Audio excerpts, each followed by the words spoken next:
Viajantes Bem-Vividas.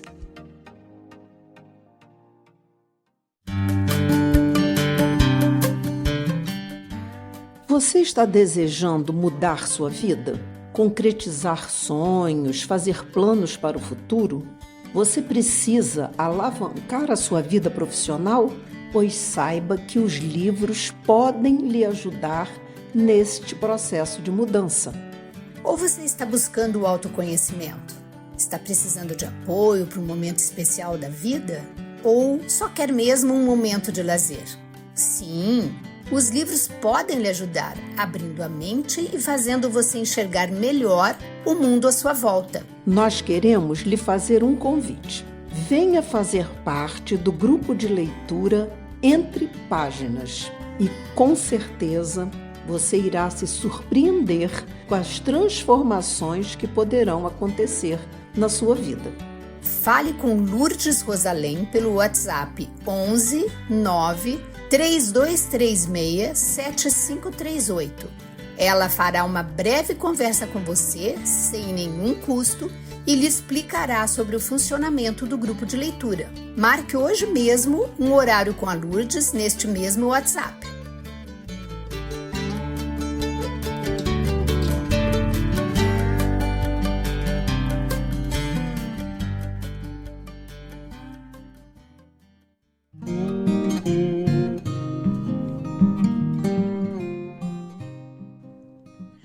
A maior floresta tropical do mundo tem grande parte localizada no Brasil. Sabe do que estamos falando? Da floresta amazônica, que possui a maior bacia hidrográfica e o maior rio em extensão do mundo.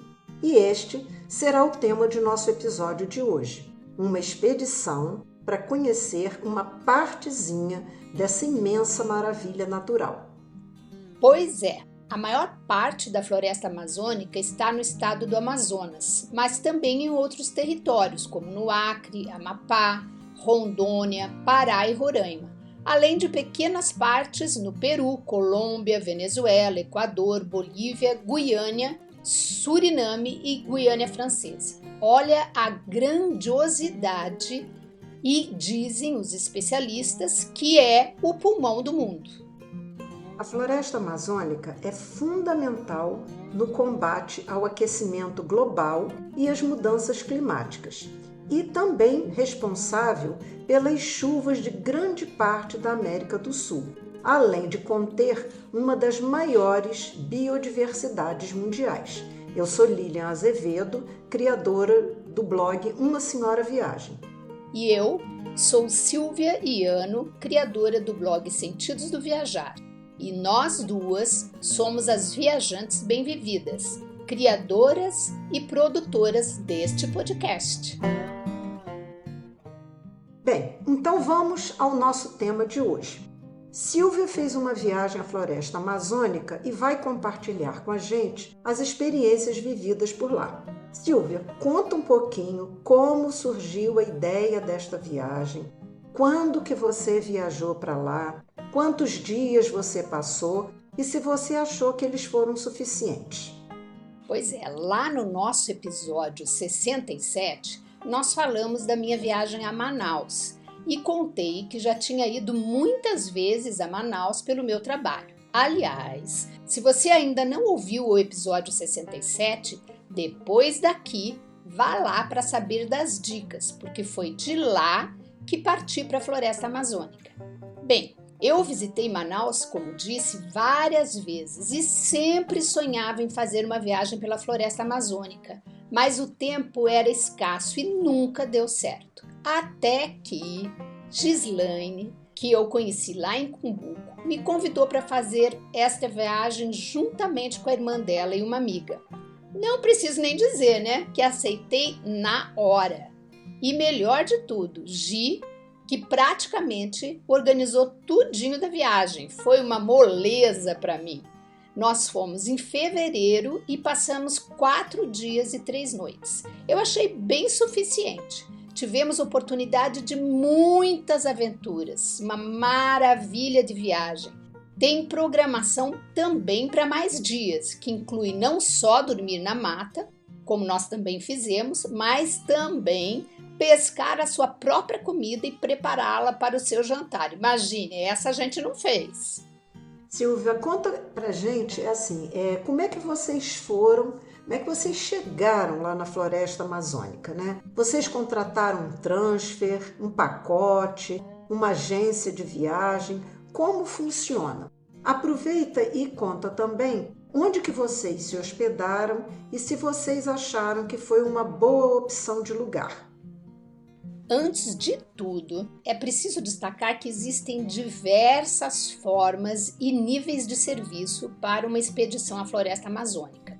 Existem opções bem rústicas até as super luxuosas, inclusive aquelas que têm até bangalôs construídos nas árvores. Então, a primeira coisa a decidir é isso. Você quer conhecer a floresta amazônica? Mas como você quer essa viagem? Uma experiência luxuosa ou mais simples?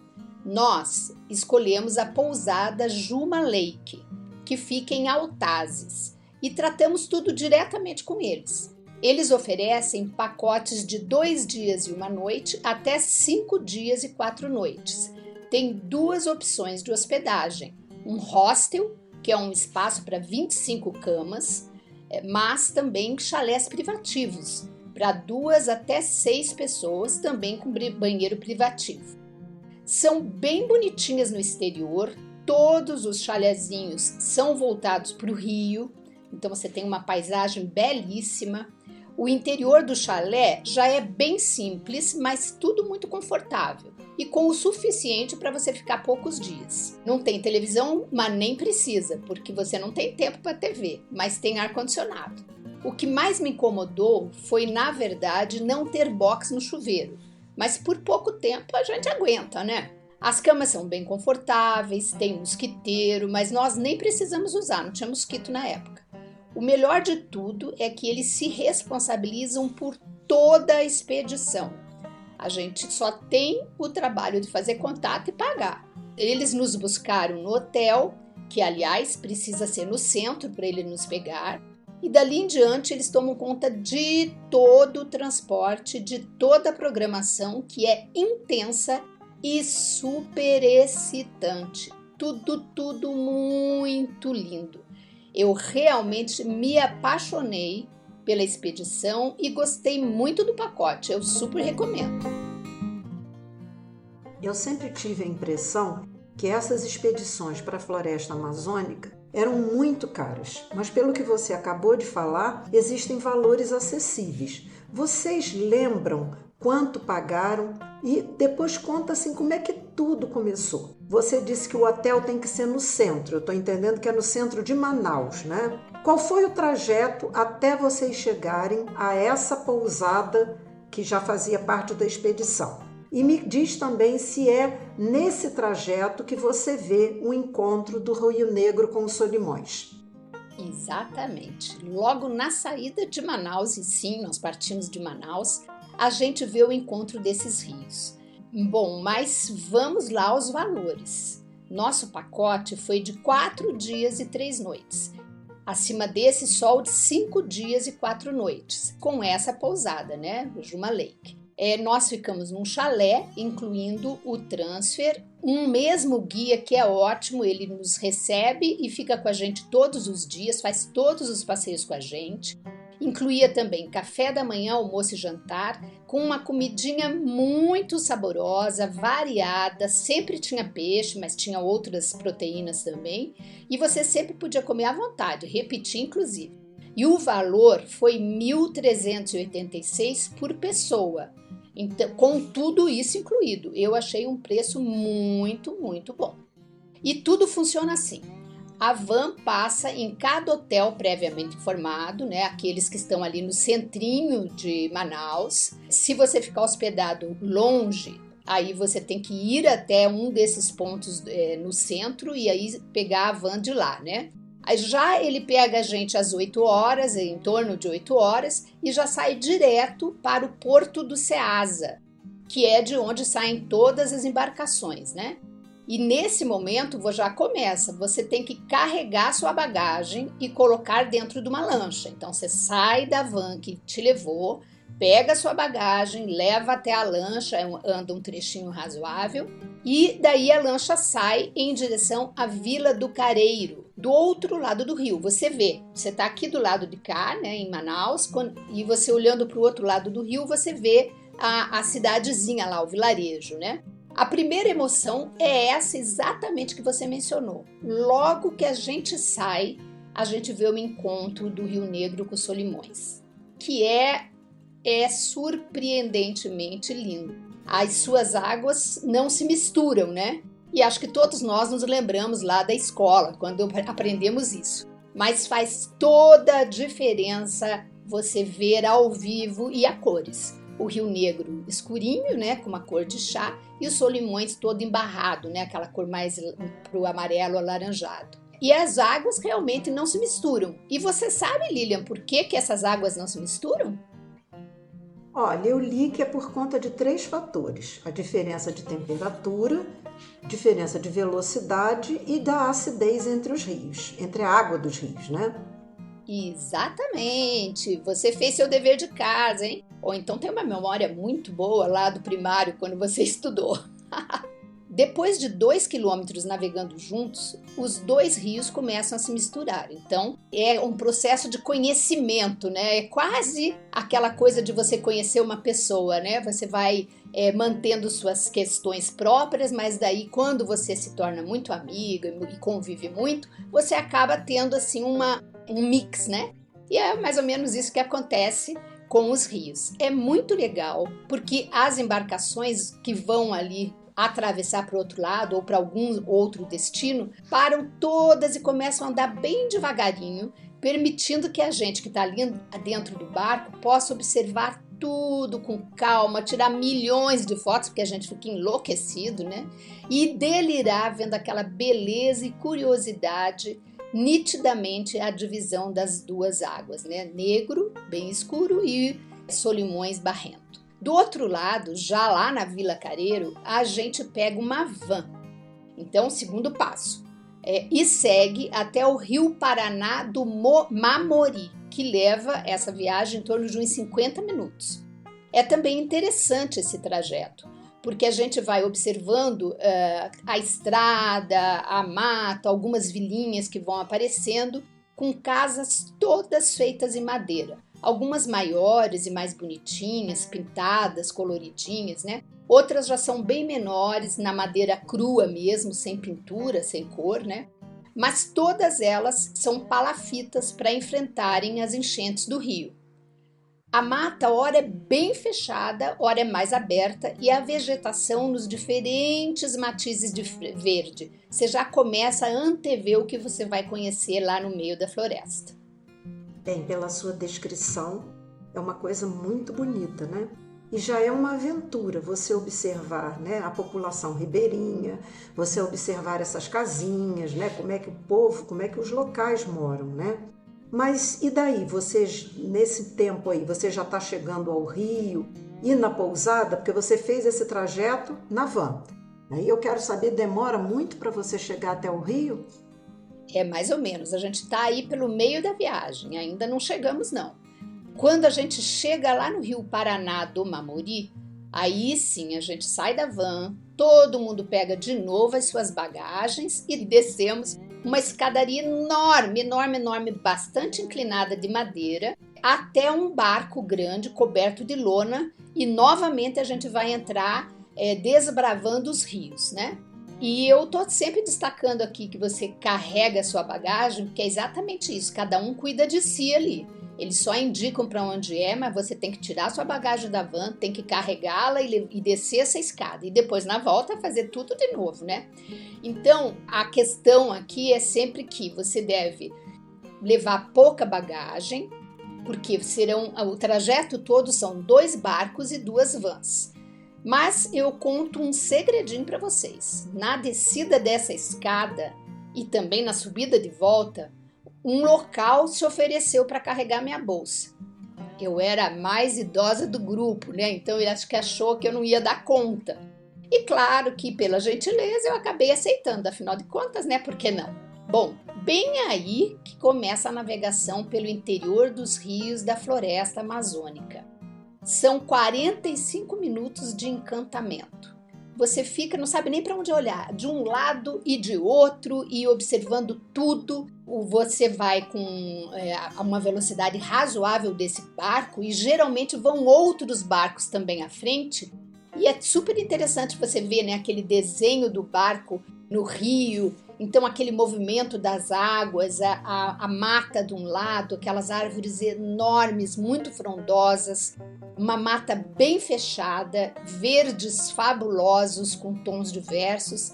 Já começa aquele espetáculo que a gente fica assim encantada de ver, né?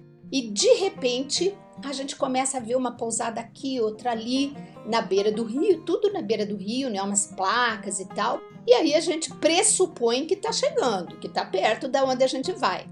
E exatamente por volta de 11h30, nós chegamos à pousada. E já na mesma hora que a gente chegou, desembarcou, de novo você pega a sua bagagem, deixa ali numa área de espera e eles já mandam a gente subir um segundo nível ali de escada para dividir os grupos. Então chegam vários barcos, né? Não foi só o nosso. Então eles dividem os grupos.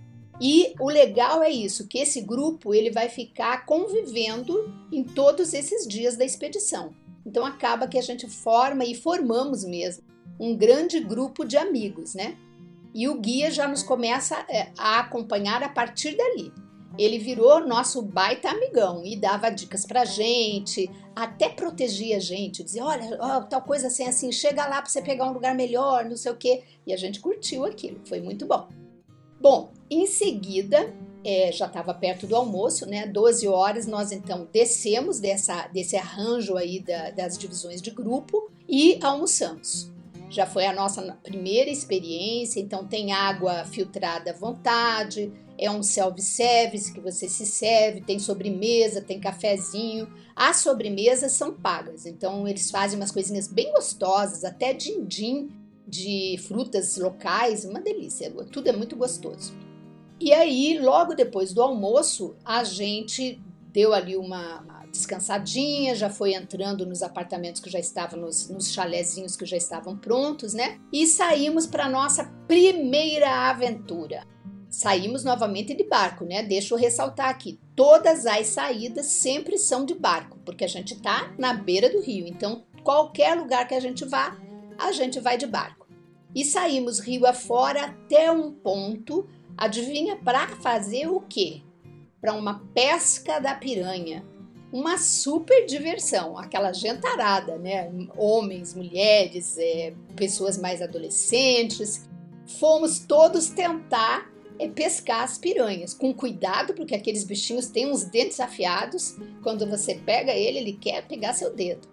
E eu fiquei super realizada, porque eu consegui pescar 2 piranhas. Me achei, viu? Por que eu tô falando isso? Porque teve algumas pessoas que não conseguiram pescar nada. Então eu fiquei... Aliás, eu fui a primeira a conseguir pescar. O primeiro peixinho foi meu. E foi muito legal, uma boa experiência. Depois dali, nós saímos daquela região da pesca, né? Porque ali era cheio, repleto de piranhas. E a gente foi para uma área bem mais no meio do rio, mais aberta, para nadar. Foi a nossa primeira experiência de nadar no rio da floresta amazônica. E para minha surpresa, a água era quentinha, porque como vocês sabem, eu detesto a água gelada, né? Então tava uma delícia. A gente ficou, todo mundo desceu do barco, pulou na água. Quem queria ficar com colete ficava, quem era bom no nadar não ficava nada. E olha, tem correnteza, viu, no rio. Então eu fiquei de colete sempre para ter mais segurança e mais tranquilidade, né? E ali a gente ficou conversando, rindo, curtindo o rio e assistimos ao belíssimo pôr do sol. Um arraso, estava muito, muito bonito. E tenho que destacar, tudo aquilo que a gente tinha pescado de piranha foi integrado ao nosso jantar, quer dizer, a gente teve uma participação direta no jantar daquela noite.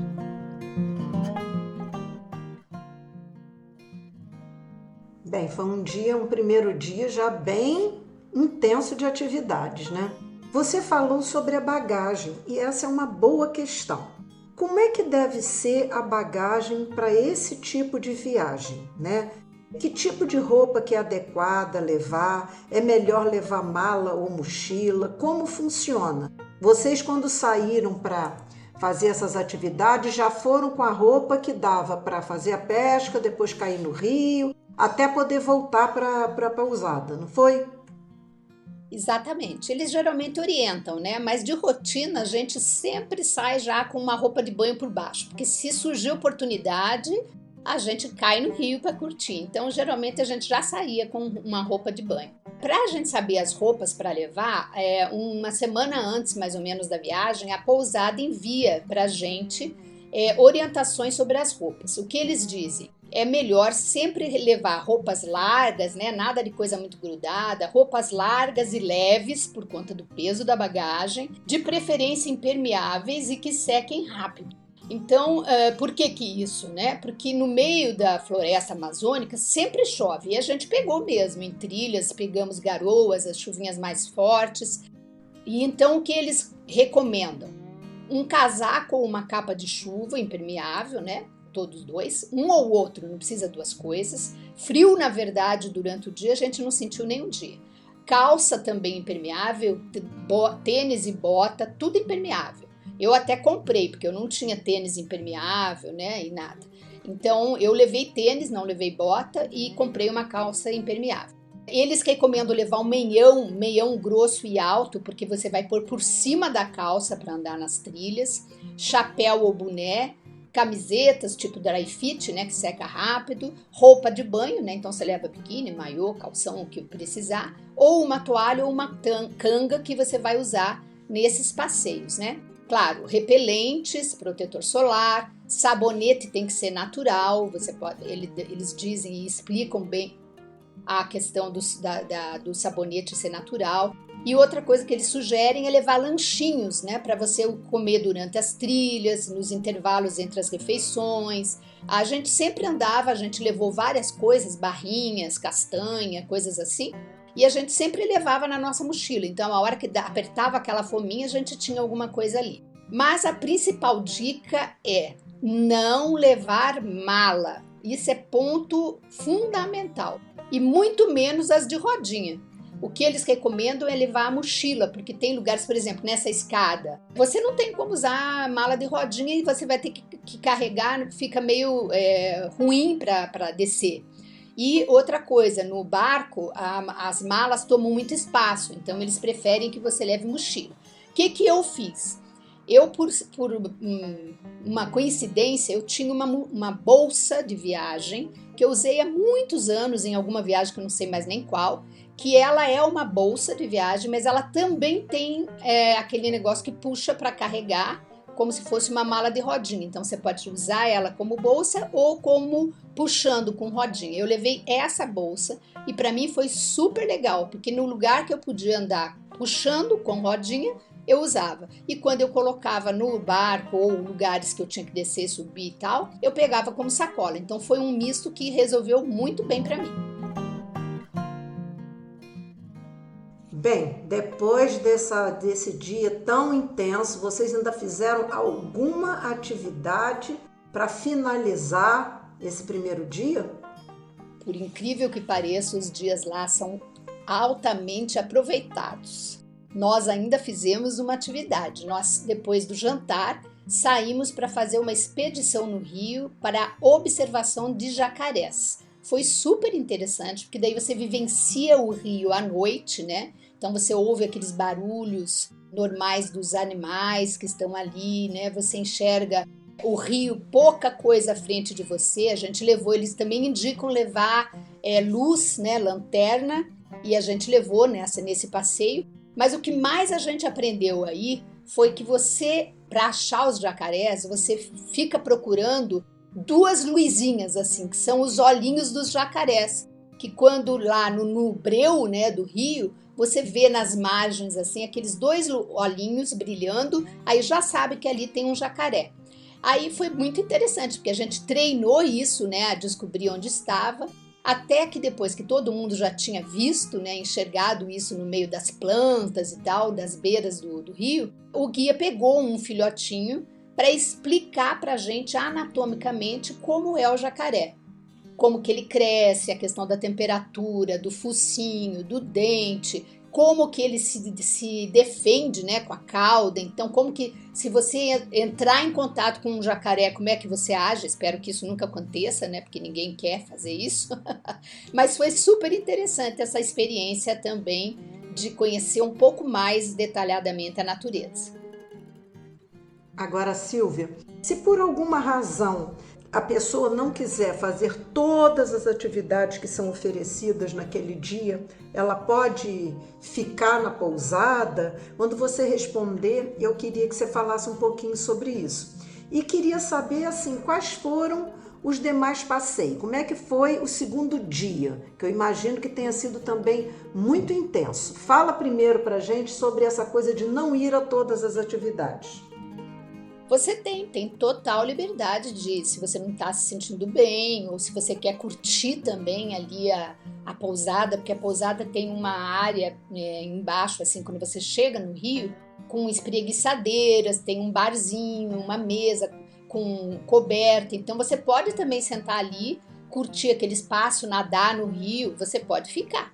É livre, ninguém te obriga a seguir tudo, mas eu particularmente não queria perder nada, né? Porque eu queria curtir tudo que tinha de programação. A maioria das pessoas fizeram todos os passeios juntos. Na nossa turma não teve ninguém que não fez nada não, mas é livre, você pode fazer sim. Você pode inclusive ficar só na pousada se quiser. Mas vamos lá, no segundo dia a gente saiu bem cedinho, madrugamos às 5h30. Nós saímos para observar o nascer do sol, mas esse dia foi um tanto frustrado, porque estava muito nublado e a gente não viu o nascer do sol. Aliás, a gente não viu em nenhum dia o nascer do sol. O guia até se esforçou no outro dia seguinte para a gente ir de novo para ver o nascer do sol, mas não vimos não. Mas por outro lado, compensou demais, porque a gente viu maravilhosos pôres do sol. Então, depois voltamos, né? Depois dessa saída de madrugada, voltamos para a pousada, tomamos nosso café e aí saímos para fazer a trilha na selva, que foi muito interessante. Foi nessa trilha que o guia nos ensinou técnicas de sobrevivência na selva. E a gente aprendeu tanta coisa, vou aqui dar só algumas dicas. Uma das coisas que mais me impressionou era conhecer as formigas tabipa. O guia mostrou pra gente, são umas caixas, como se fosse de maribondo ou de abelha, que você tem que encostar a mão nessa caixa, as formiguinhas saem todas lá de dentro e elas vêm e cobrem a sua mão. Mas para que a gente faz isso? Porque se você estiver na floresta, essa é uma forma de você achar repelente natural. Você enche a sua mão de formiga, aí você esfrega uma na outra, elas morrem e elas eliminam ali um cheiro, um olhinho que é repelente dos mosquitos. Esse óleo você esfrega no braço, no rosto, no pescoço, nas partes que estão expostas e ela te protege de ser picada por mosquitos. Achei super sensacional. A sensação de pôr a mão na caixa, eu fiz, né? Mas assim, elas dão cosquinha, porque elas ficam andando na sua mão, né? E umas picadinhas também, bem de leve, assim. Eu aguentei um tempo, mas depois me deu uma agonia, tive que tirar a mão. Quando você tem mais treinamento e tem mais paciência, a tua mão fica pretinha de formiga, então aumenta mais esse óleo que elas eliminam, né? Muito interessante. Outra coisa que ele mostrou pra gente são as árvores medicinais. Uma delas que a gente conheceu, na verdade eu revi, foi o pau-rosa, ou também chamada de amesca ou breu branco. Quem ouve todos os nossos episódios aqui vai lembrar que lá no nosso episódio sobre Caraíva, na visita que nós fizemos à tribo indígena, nós conhecemos essa mesma árvore lá. E agora também a vi lá em Natal, num passeio que nós fizemos lá, no Rio Grande do Norte, na verdade. Num passeio que a gente fez pela mata, também encontrei a mesma árvore lá. Essa árvore é muito perfumada, muito cheirosa mesmo, ela impregna o ambiente. E a resina dela dizem que foi uma das essências do perfume francês Chanel número 5. E essa resina, que é bem grossa, ela tem várias funções. Ela serve para fazer incenso e também ela não só perfuma, como ela também afasta os mosquitos. E também ela serve para colar os barcos, né? As madeiras, fazer remendos nos barcos, tirar aqueles vazamentos. Então ela tem multiuso. Lá na tribo indígena a gente viu muitos usos para essa árvore, muito interessante. Também tem outra árvore interessantíssima que chama paracanaúva, que das cascas dessa árvore você faz um chá e ela trata a malária, que é uma das grandes males, né, da região norte, né, a malária. Então ela trata a malária e ela serve também como analgésico. E a outra coisa bastante interessante é você procurar as palmeiras de açaí e pegar a raiz dela, a raiz novinha, você faz um chá e esse chá ele aumenta a imunidade. O guia disse que na época da Covid, esse chá era muito utilizado pelos locais e ajudou muito também na prevenção, né? Aumento da imunidade das pessoas. Agora, a experiência mais inusitada para mim foi achar a sobrevivência na selva quando você precisa de proteína, né? Porque proteína é fundamental para a gente, né? Água, proteína, né? Dentro de uma selva. E o guia nos mostrou que a gente pode sobreviver comendo a proteína da larva do coco babaçu. É um coco grande, sim, um oval, né? E quando ele está mais velho, você pega no chão, eles estão no chão. Você vai precisar de um facão, porque ele precisa ser cortado. E aí naqueles buraquinhos onde nasce, né, a castanha do babaçu, quando ele está mais velho, essa castanha já está velha, aquele coco se transforma numa larva. E a gente, quem quis, né? Eu, claro que não ia perder a oportunidade, nós provamos essa larva. E pondo na boca, ela é durinha, né? Porque ela tem assim umas elevaçõezinhas no corpo, dá aquela sensação meio esquisita. Mas quando você morde, tudo que sai de dentro dela é como se você estivesse comendo coco. Então é bem saboroso, dá para comer e ninguém vai morrer por falta de proteína na floresta, porque isso aí resolve bem. Outra coisa que ele ensinou, Lilian, que eu achei muito interessante também, foi como que você identifica os coqueiros e que tipo de palha que você tira do coqueiro para você cobrir e fazer uma cabana para você sobreviver na floresta, né? Tem a palha certa e você tem que tirar e ir soltando aquelas palhas, né? Ele ensinou o processo da gente ir puxando e ela vai soltando e aí você vai formando um leque. E essas palhas mais jovens são as que duram mais e protegem mais tanto do sol como da água, então bastante interessante. E ele também deu uma dica interessantíssima para a gente se proteger no meio da floresta dos raios quando chovem, né? A gente tem que ficar longe, em especial das castanheiras, que são árvores muito grandes e muito grossas, que com o passar do tempo elas acabam meio apodrecendo por dentro. E quando tem essas chuvas fortes e raios, essas castanheiras às vezes caem. Então você tem que ficar longe dessas castanheiras. Gente, vou lhe dizer, aquelas 4 horas foram uma universidade, uma faculdade de sobrevivência na selva. Bem, eu estou entendendo realmente. Foram várias aulas, né? Porque vocês viram alimentos que vocês podem utilizar, né, se for uma situação de sobrevivência.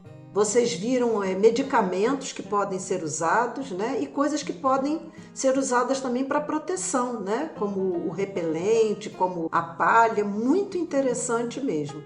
Agora, eu queria pensar, uma coisa que eu estou super curiosa, não sei se você vai nos contar, eu estou achando que sim, é se vocês experimentaram dormir na floresta e como que foi essa preparação, que eu estou achando que se até agora já teve todas essas aventuras e aprendizados, estou imaginando que a noite promete. Conta aí pra gente. Exatamente, você está certíssima. Tudo isso não foi à toa, esses aprendizados tinham um propósito. Por quê? A gente retornou depois dessa trilha na floresta para a pousada, almoçamos e logo em seguida a gente partiu novamente para outra área da floresta, aonde a gente passou a noite. A atividade era dormir na floresta. Exatamente isso, a gente saiu para dormir na floresta. Pensa bem, eu nem acampar com barraca tenho costume, mas amei essa experiência. Pensa, sem quarto, sem luz, sem banheiro, e é tudo no matinho.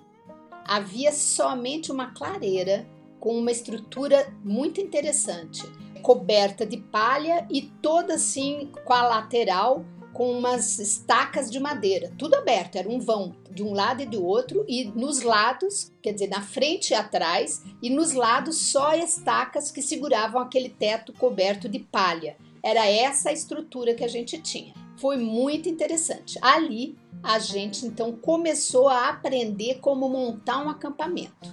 Cada um aprendeu e precisou fazer a sua própria instalação da sua rede. Primeiro de tudo, a gente pegava a rede e tinha que conectar nela um mosquiteiro. E vai junto, fica um conjunto. E aí depois amarrar a rede naquelas estacas, uma ao lado da outra. Aí, depois que cada um arrumou sua cama, né, porque era ali que a gente ia dormir, nós saímos para observar as estrelas, nadar no rio e assistir novamente o pôr do sol. Foi uma outra hiperdiversão. Muita conversa entre o grupo, estava todo mundo muito integrado, alegre, entusiasmado de passar a noite na floresta, né? É um encantamento só. E a temperatura da água que coisa mais gostosa, um acolhimento mesmo para entrar no rio. E a própria beleza da floresta, a correnteza do rio, os pássaros, o ruído da noite no meio da floresta é impressionante, porque você ouve vários animais e o guia ia dizendo pra gente, né? A gente perguntava isso e aquilo, e ele ia dizendo o ruído de que animal era. Até que, né, obviamente, quando fica mais tarde, eles ficam mais quietinhos. Bom, depois desse passeio gostoso aí pela natureza e curtir o rio, nós retornamos a esse acampamento para o jantar, que por sinal estava uma delícia. Eu nunca pensei em comer tão bem no meio da floresta. Nesse dia aí, nessa saída, né, do acampamento, o guia não foi sozinho, ele levou um ajudante. Então, enquanto a gente estava lá no rio curtindo, o ajudante estava ali arrumando as coisas para a gente. Então, ele acendeu o fogo, preparou lá uma grelha, né? Já levaram peixe, frango, batata, salada de batata e prepararam então todas as proteínas, né, que era frango e peixe, nessa grelha. Então era tudo grelhado, né, e muito bem temperado, tava uma delícia.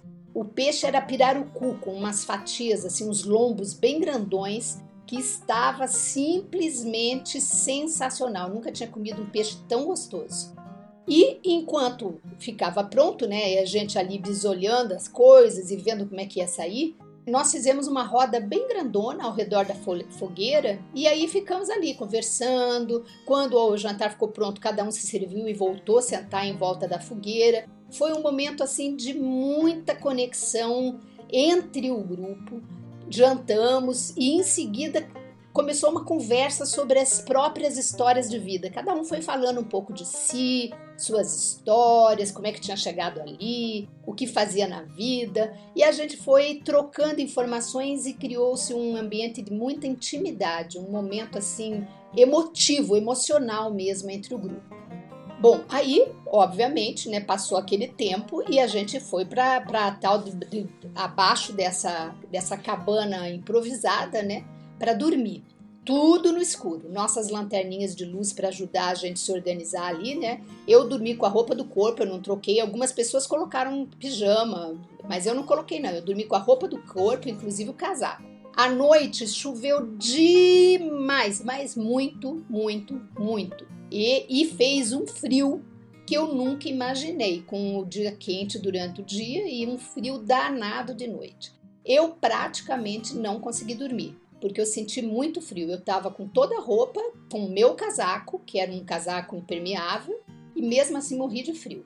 Então fica aí a dica para quem for fazer esse passeio. Quando você for fazer a aventura de dormir na floresta, leve uma manta com você. Se não tiver uma manta, leve a colcha de cama, porque ajuda a esquentar, porque fica muito frio, não tem parede, né? Então, mas ninguém se molhou também. A palha funciona super bem, não caiu uma gota dentro do espaço. Olha, com tudo isso, eu ainda amei a experiência, mas para uma noite só, gente, acho que eu não passaria 2, não. Para mim foi suficiente. Mas tem um detalhe que quem vai fazer o pacote de 5 dias e 4 noites tem mais uma noite. Por exemplo, no nosso grupo tinham 3 pessoas que iam fazer o último dia, né, o 5º, com a noite. E essa noite, ela é por conta do turista ali. Ele vai para um outro lugar que não tem essa cobertura de palha e nem lugar para pôr a rede. E aí as pessoas têm que pegar as palhas, têm que fazer uma cabana, têm que pescar, preparar sua comida e sobreviver mesmo. Você topa? Que tal? Ainda paga para isso, né? Bem, Silvinha, nossa, os dias estão assim bastante intensos e pelo visto a noite também, né? Essa noite aí deve ter sido muito interessante. Bem, e o que você assim mais mobilizou você? O que mais te impressionou? Com o que mais você ficou tocada nesses dias?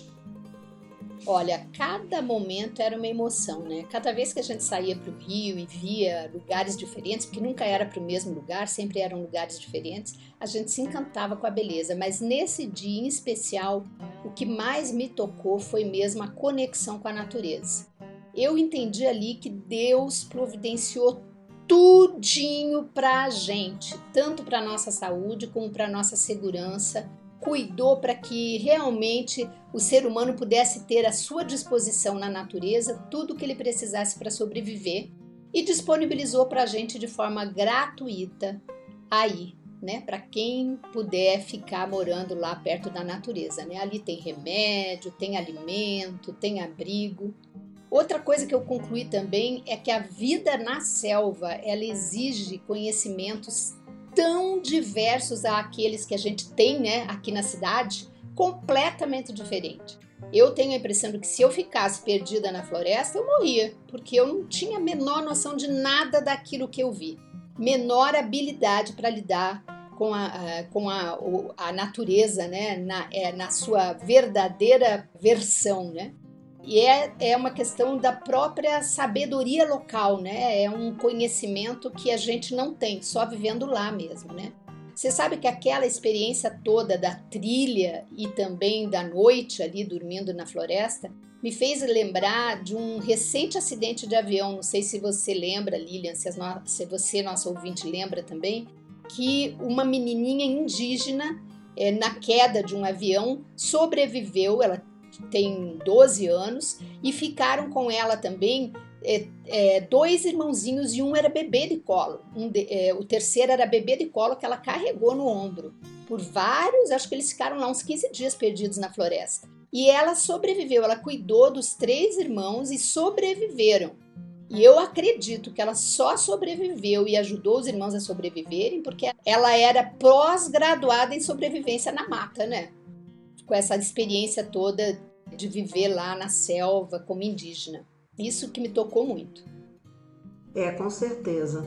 A sobrevivência dela se deve a todos esses conhecimentos que eles vão construindo desde que nascem, né? E para a gente precisa de muitos aparatos, né? Para poder viver assim. Então, realmente é um aprendizado bem diferente. Bem, ainda temos aqui, eu acho que 2 dias, né? Então, o que vocês fizeram no terceiro dia? Eu estou curiosa para saber se ainda tem, assim, alguma aventura. Aventura é o que não falta, amiga. Só tem aventura. No terceiro dia, a gente tomou o café ainda lá na floresta, desmontamos o nosso acampamento, cada um cuidou de si, da sua rede, das suas coisas, ajudamos a carregar, né, as coisas que eles levaram para as comidas e tal.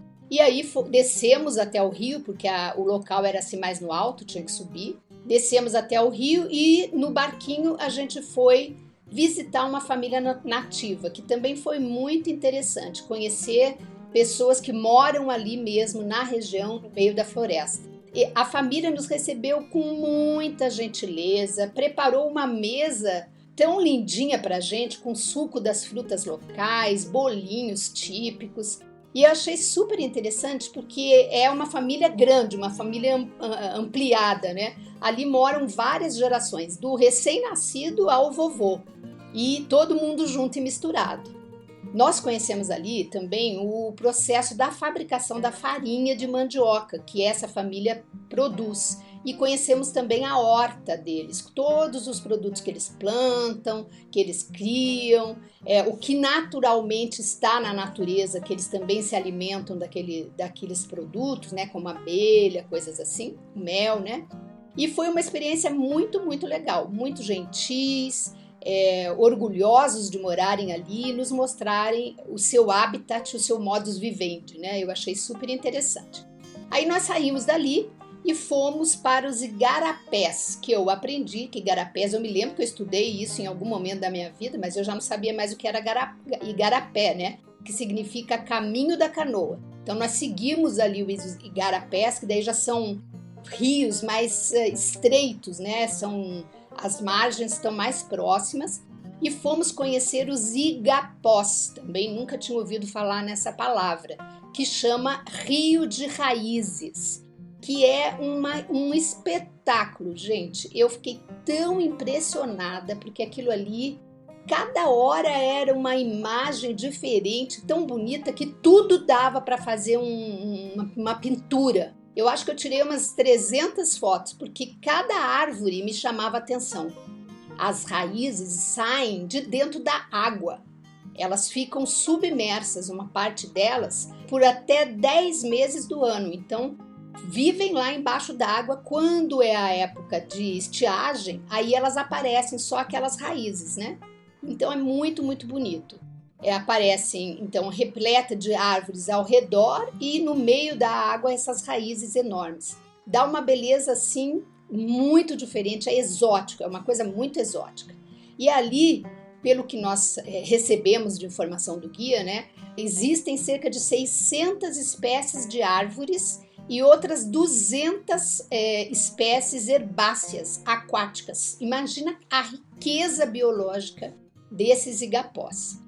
E nesse deslizar da canoa, a gente observou muitos animais também. Os macacos, é muito interessante. O ruído do macaco, eu não vou interpretar aqui porque vocês vão rir de mim. Mas é um barulho bem específico e bem alto, é o que mais se destaca na floresta. Só que você não vê nenhum. Você não consegue enxergar. Nós ficamos, o guia parou a canoinha lá na beirada para ver se a gente conseguia ver algum pulando de galho em galho. Eu acho que a gente conseguiu ver um só, porque eles se escondem no meio daquelas árvores frondosas, né? A gente sabe que eles estão ali porque a gente está ouvindo, né? E tem uma hora do dia, mais no entardecer, que eles parece que cantam uma melodia todos juntos. Parece um coral. Fica muito, muito, muito alto o ruído desses macacos. É muito interessante. Chama muita atenção pra gente. Gente, essa viagem tá demais. Tem até coral, hein? Coral de macacos. Né? Eu acho que é muito bonito mesmo. Esse som deles, os pássaros, né? Que têm vários cantos diferentes, né? Uma maneira deles estarem conversando, né? Nossa, é incrível.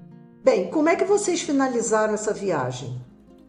Olha, desse passeio pelos igapós, nós partimos para uma área já bem grande, né, na extensão do Rio Largo mesmo. Saímos dali dos igarapós e fomos para uma área bem mais ampla.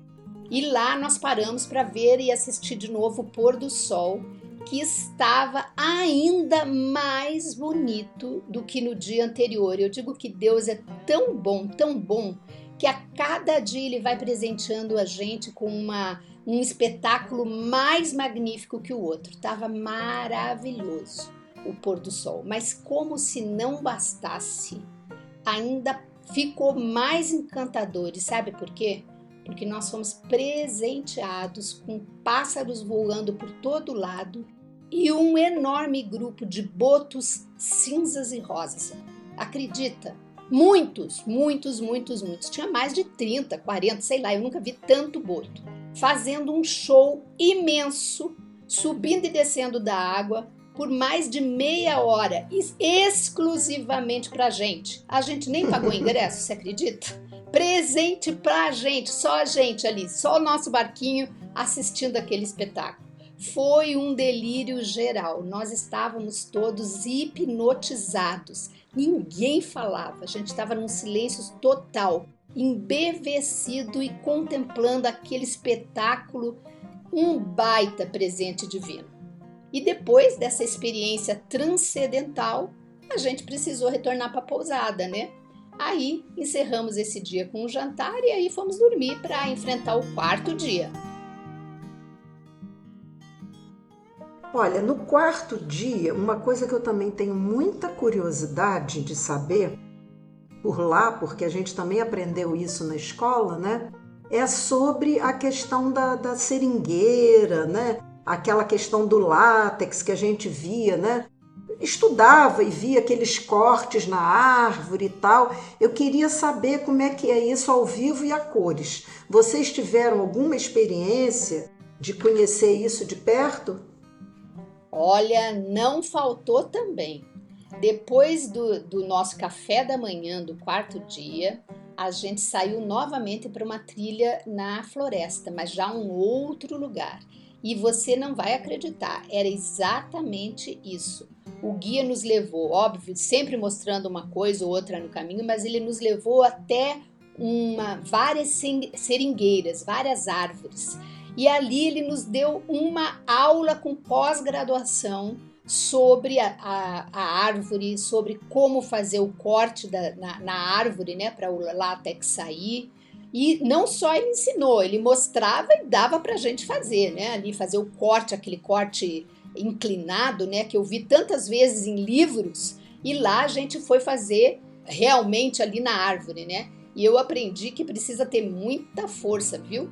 Não é coisa fácil, não. Eu fui ali tentar fazer com uma lâmina meio encurvada e muito afiada, mas eu não tinha força suficiente para fazer aquele talho. E aprendi que a gente precisa treinar para isso, né?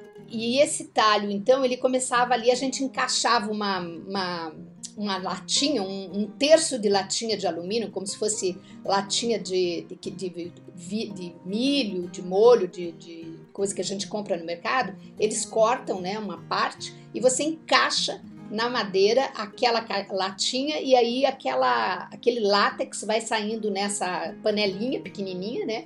Você recolhe ali, é muito devagar, você precisa ter paciência, não é um processo rápido. Aí você recolhe aquela borracha, junta, e aí a gente foi para uma segunda parte que eu nunca imaginei aprender, gente. Eu amei, além de ver a árvore, além de aprender a fazer o talho, ver o látex saindo, colher o látex. Nós fomos para uma área assim coberta que eles tinham ali, com palhas, né, bem no meio da trilha lá. E lá ele acendeu uma fogueirinha e a gente começou a defumar esse látex. Eles têm uma forma, como se fosse uma forma assim, para ir jogando látex, né? Você tem que ter alguma coisa que vá produzir, né? Ou uma caixa, ou um redondo, uma coisa. Então eles têm lá um formato em madeira e a gente ele ensinou, né? E eu fui lá fazer também e adorei.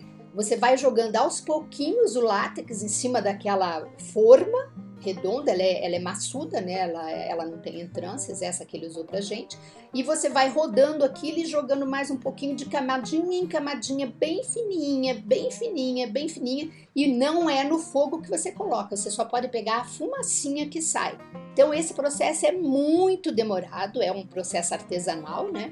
E depois de muitas e muitas e muitas camadas, você tem ali, então, o instrumento que você construiu, né? Se é uma panelinha, se é uma vasilhazinha, né? O formato que tiver, a forma, né?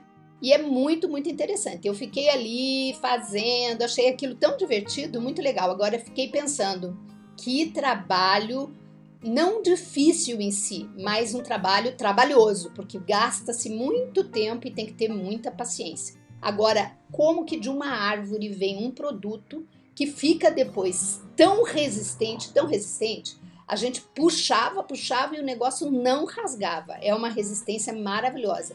Daí a gente pode conectar lá com o nosso episódio de Manaus, né? E lembrar dos tempos áureos da borracha. Era exatamente isso que o povo vivia ali, né? Desse cortar, sangrar a seringueira e recolher esse látex e vender esse látex para outros países. Eu não sei se você chegou a ter essa informação. Hoje ainda existe essa produção ou é mais uma atividade assim para que o turista, quem não é da região, né, possa conhecer o processo, saber como é que ele é feito e tal, ou ainda existem pessoas vivendo disso? Olha, é interessante isso, né? Foi feita essa pergunta lá e o guia nos disse o seguinte, que comercialmente isso não é mais feito, não tem mais essa prática, até porque não tem tantas seringueiras mais, né? Então ninguém faz. Agora, o povo que mora na floresta, ele ainda faz.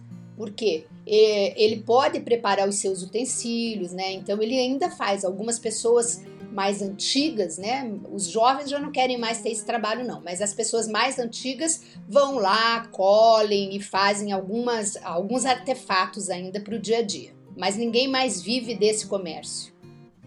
É uma experiência muito diferente, né, Silvia? Assim, inicialmente a gente até, não sei, assim, às vezes pensa assim, não sei se eu teria toda essa disponibilidade de viver tudo isso. Mas eu acho que quando, ouvindo você contar, eu imagino, assim, a beleza, né, as reflexões que traz, né, a comparação que a gente vê da vida que a gente leva, né, na cidade, e uma beleza tão grande, assim, disponível, né, na natureza, os animais, né, as construções, a população que vive por lá. Então, realmente é uma coisa muito bonita. E com muitas atividades diferentes, né? Então, achei que é bem interessante.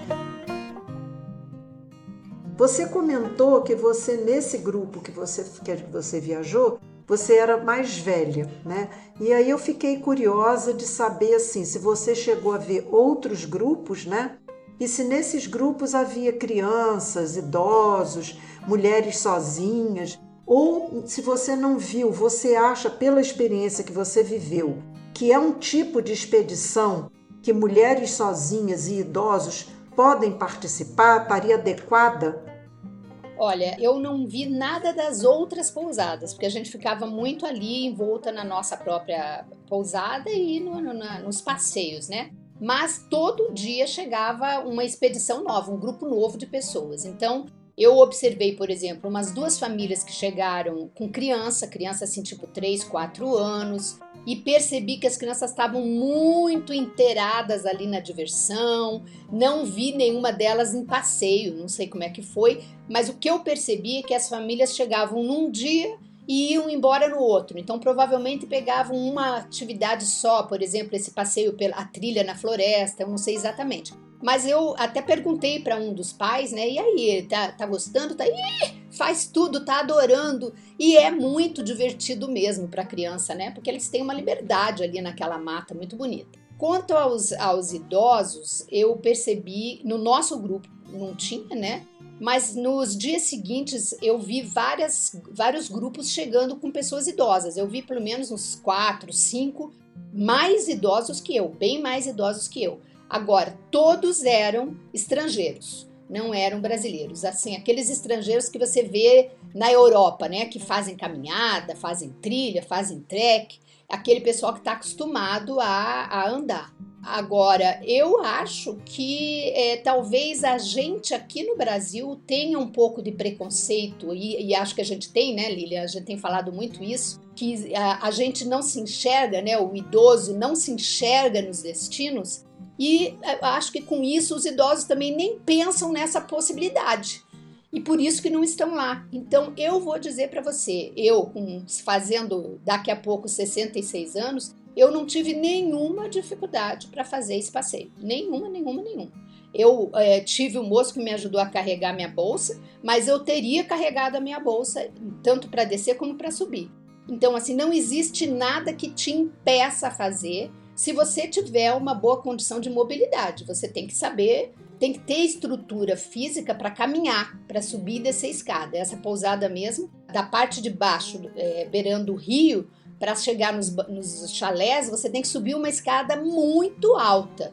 E é óbvio que você tem que ter estrutura física para fazer isso, né? Você vai fazer isso pelo menos umas 2, 3 vezes no dia.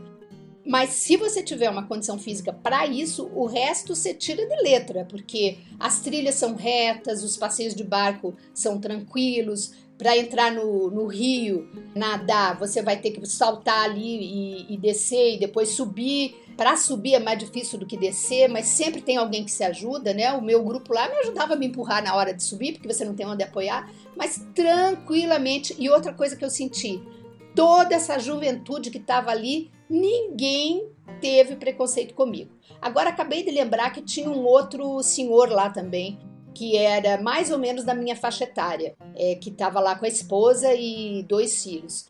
Então, assim, ninguém teve dificuldade, ninguém fez, cara esquisita, ninguém recriminou. Pelo contrário, era um grupo muito assim, eu não me senti separada do grupo, não me senti idosa no grupo, ninguém me tratou como idosa. Então, eu achei muito, muito, muito legal. E outra coisa, a pessoa ir sozinha, uma mulher ir sozinha, nós tínhamos uma moça do Rio de Janeiro que estava lá sozinha. E tá aí um bom passeio para você viajar sozinha, se não for daquela pessoa que não quer ficar com ninguém mesmo, né? Tem pessoas que querem ficar sozinha. Mas se for uma pessoa que gosta de relacionar-se com outras e está sozinha, ela já no primeiro dia, quando formam aqueles grupos, ela já é integrada a um grupo de pessoas e ali aquele grupo faz tudo junto. Então é super seguro, super tranquilo, muito, muito assim, agradável. E eles têm uma infraestrutura muito boa. Não aconteceu de eu ver ninguém machucado, ninguém doente, nada assim, mas eu tenho certeza de que eles têm uma infraestrutura para coisas básicas, né? Então acho que se a pessoa tem vontade de ter essa experiência, eu pelo menos amei mesmo, gostei demais e assim, não dormiria mais um dia na floresta porque eu acho que é muito diferente do meu estilo de vida, mas eu acho que super vale você ter a experiência, eu super recomendo. Eu acho que como a gente tem conversado sempre, né, Silvia, a questão do destino, né, vai depender muito mais do estilo de viajante, né? E eu acho que a gente, né, acha que vale muito a pena, né, que destinos assim, que você pode ter essa experiência imersiva, né, essa experiência de conviver com a natureza, que ela seja mais divulgada, mostrando que tem idosos que gostam, que participam e que participam bem, e com certeza numa próxima você já vai ver um maior número de pessoas, né, 60 a mais, participando. Então, gente, assim, foi uma experiência ímpar, né? Eu realmente nunca imaginei tantas atividades diferentes. Muito legal essa interação com os moradores, né? Essa conexão com a natureza, com a cultura local, com os moradores, né, ribeirinhos. E os aprendizados, assim, são incríveis, né? Embora a gente não viva na floresta, com certeza, né, nunca vai ser demais você ter alguns conhecimentos que você pode, em algum momento, precisar utilizar. Nós estamos chegando ao final do nosso episódio, onde nós pudemos, né, saber assim, em detalhes como é que foi essa incrível expedição pela floresta amazônica que a Silvia e 3 amigas fizeram. Pescaram, montaram suas redes, dormiram na mata, viram jacaré, conversaram com moradores e, lógico, que desistiram rapidinho de serem seringueiras, né? Porque é bem trabalhoso pelo que ela contou. Você já sabe que a cada 15 dias, nas quartas-feiras, nós estamos aqui com você, trazendo um episódio novo. Queremos sempre encontrar com você aqui e, enquanto isso, aproveita para ouvir os outros diversos, mais de 60 episódios que já foram publicados, com muita informação sobre viagens, roteiros completos prontinhos para você e muita história e dicas de quem viaja de diferentes maneiras. E olha, nós vamos lançar uma campanha aqui, tá? Não basta ouvir, tem que curtir, comentar e compartilhar. Você pode fazer dessa maneira que nossos episódios cheguem a muitas outras mulheres, né? E você, se quiser nos dar sugestão de temas, opinião sobre os episódios que nós já publicamos, envie um e-mail para viajantesbemvividas@gmail.com ou manda uma mensagem pelo Instagram. Nós vamos adorar receber seu feedback e nos encontramos daqui a 15 dias. Abraços!